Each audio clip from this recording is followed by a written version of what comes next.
Donc Alexandre Brasseur, passionné de sport automobile et notamment de voitures anciennes, sur Tour Automobile, ce Tour Auto 2014, qu'en pensez-vous?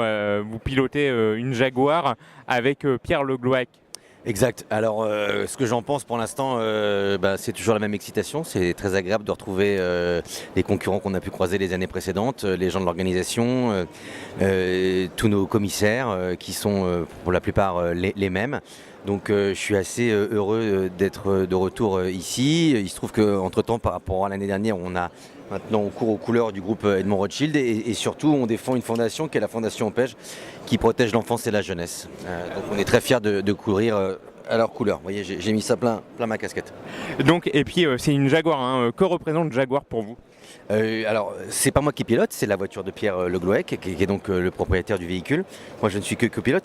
Mais Jaguar, je pense que c'est vraiment une voiture qui a vraiment toute sa place ici au Tour Auto. C'est une marque mythique qui court encore Le Mans. Donc, le fait de pouvoir courir sur un modèle de 1959 comme celle-là, c'est très émouvant. Très émouvant. Ouais.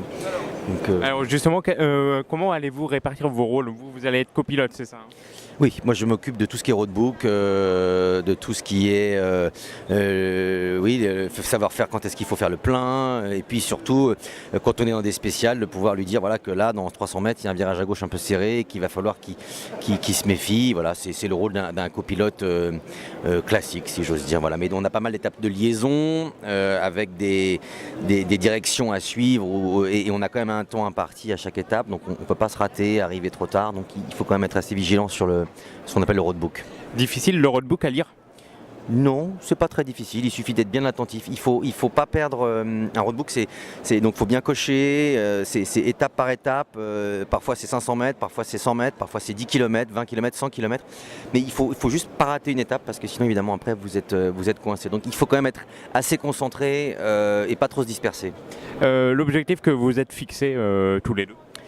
L'objectif qu'on s'est fixé, déjà c'est d'arriver au bout, ce qui n'a pas été le cas l'année dernière puisqu'on s'est pris un rocher la veille de l'arrivée, mais notre objectif quand même secret, c'est d'essayer de faire un score confortable à ce qu'on appelle le classement à l'indice, puisque nous sommes en compétition et à l'intérieur du classement compétition il y a le scratch, qui est en général gagné par des Cobras.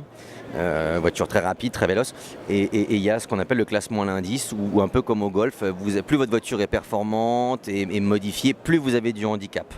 La nôtre étant quasiment dans son jus et d'origine, on a très peu de handicap. Donc à ce classement-là, on a des chances. Il y a d'autres rallyes qui vous plairaient de faire?